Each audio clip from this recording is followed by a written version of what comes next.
Morning everybody, thanks for joining me. Here we are again today, Sarah's Saturday sofa session live on Facebook, 11 a.m. or thereabouts, for about 10 to 15 minutes. Today we're going to be talking now about connections and collaboration.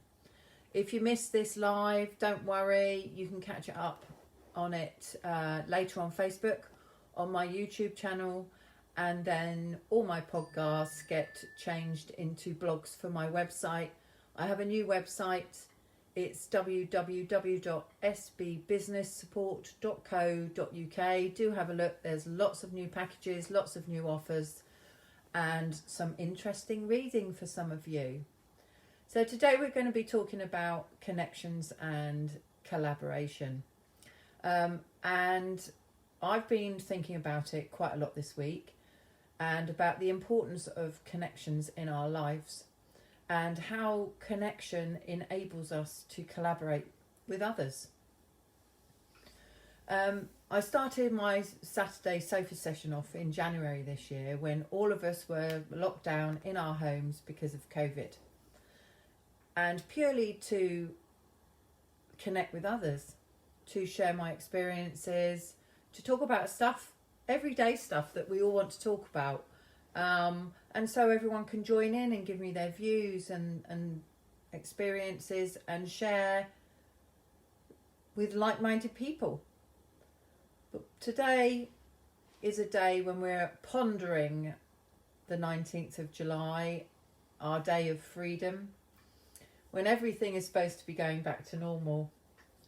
In my view, I don't think we'll ever get that normal, whatever normal is supposed to be.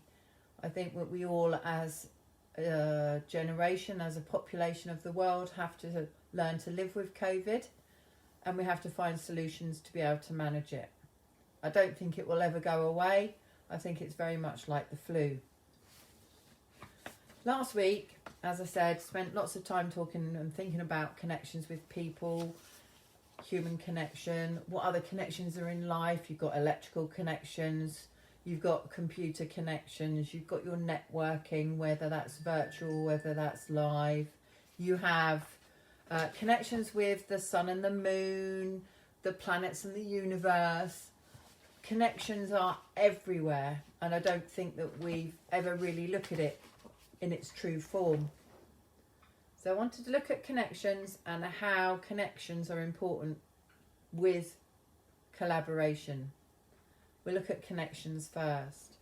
Connection is an act of joining something together or someone in a part or a process to make something else possible.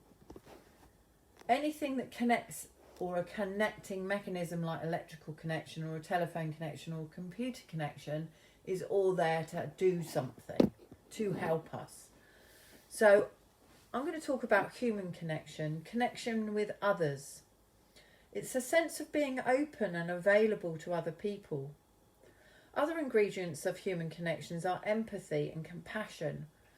We feel a goodwill to the person we're connecting with.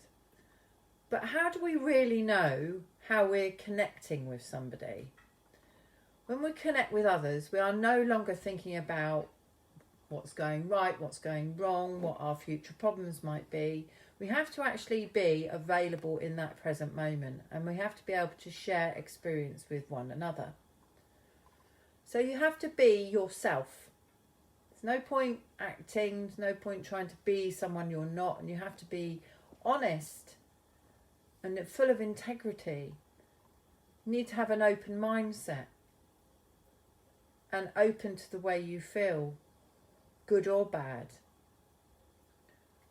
Connections will often make you feel good. But what about those connections that you have with people when they want to share some sad experience? Or it might be upsetting. That can be a very, very strong connection you have with someone else, but it will always come down to trust. Feeling empathy and kindness for another person is crucial to having a solid connection. Getting angry or closes a connection down, and so does judgment and criticism. Human connection is, like I said, usually kind. Surely we feel connected. The best connection is laughter. But sometimes afterwards, when the laughter is gone, there's a hollow moment. Is that a true connection? Something to think about. A sense of trust exists between you and another person. This can happen even with a stranger. For instance, someone opening the door to let you through, someone helping you with your bags. There's an element of trust there. There is often times when there aren't any connections at all, but we think there are. If you need to feel accepted and you are not being yourself, or when you're manipulating others' attention, that's not a connection, that's showmanship. Your connection is based around a shared dislike of another person, or about talking about another person. Sure, you have something in common, but that tight feeling inside is not one of trust and connection. It's more really of misery. You must have heard the theory, the 6 degrees of separation. It's an idea, really. It's an idea that we are 6 people away from our favourite person, or we can have 6 connections and reach across the world. There's also another statement, a friend of a friend statement can be made to connect with any 2 people, but a maximum of 6. Even over the pandemic, we've had the rule of 6, sitting at a table of 6. But nowadays, connections are looked at in a very different way. And I think we misconstrued connections with friendships. Nowadays, social media and social networking, Facebook, Twitter, LinkedIn, TikTok even, just to name a few, are all valuable in connections, but are they really friendships? This is a big subject and is always up for debate. Another connection I thought of this week was one that I think lays highly in everybody's life, especially now, and that connection is work-life balance. Achieving an equal connection between the two. So how does connection and calibration fit together then, or connect?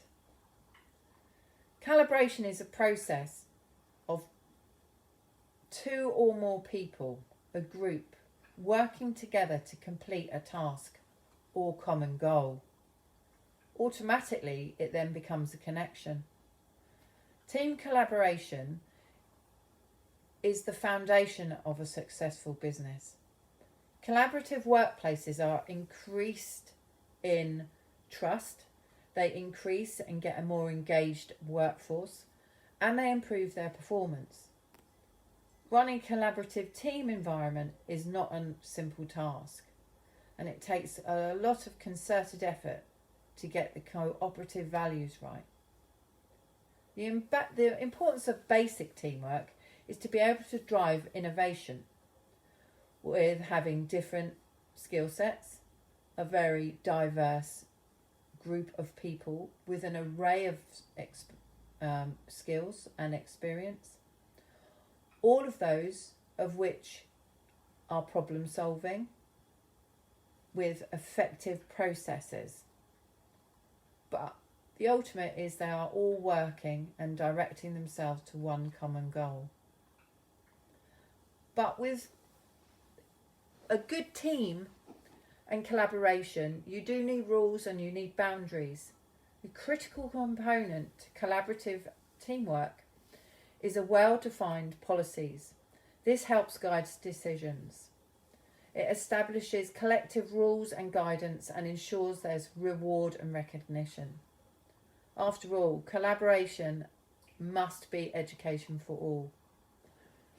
So what kind of skills then would you expect to find in a collaborative group? all connected, all connections. We're going to class them as connections as a group.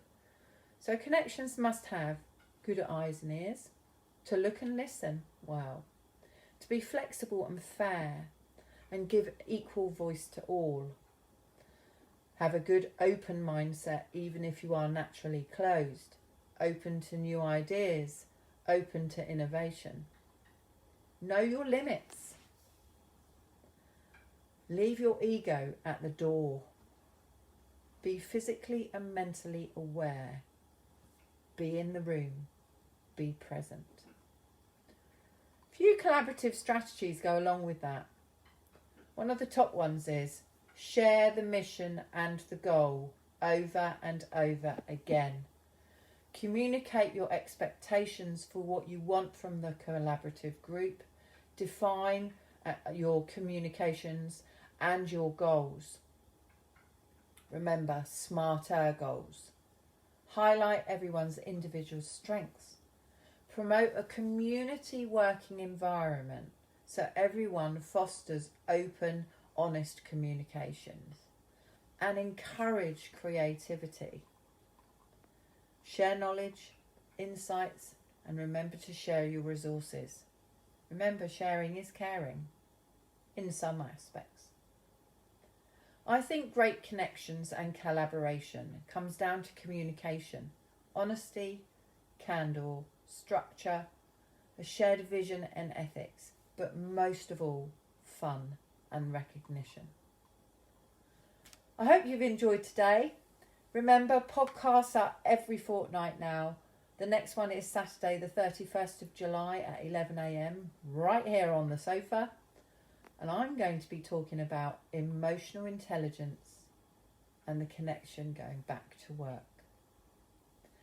If you want to join me and share your experiences, tell a story, or feel you have to give a voice on something that you feel compassionate or passionate about, or even showcase your business, remember, get in touch and join me on the sofa. For now, thanks for connecting with me. Have a great weekend and enjoy the sunshine. Bye for now.